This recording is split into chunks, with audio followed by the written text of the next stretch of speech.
அங்கே நில்லு.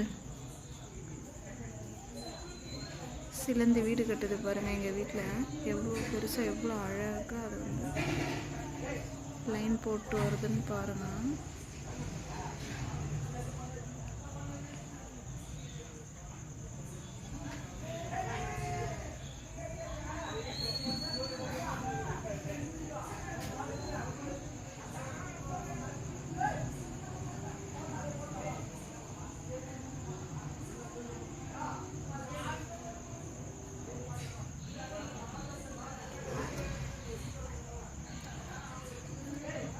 இவ்வளோ அழகாக இந்த லைன்ஸ் வந்து இவ்வளோ பெருசாக எங்கேயும் வந்து கொஞ்சம் கூட எதுவுமே விரிசல் இல்லாமல் அவ்வளோ அழகாக இத்தனை லைன் எப்படி பின்னிட்டு வருதுன்னு பாருங்கள்.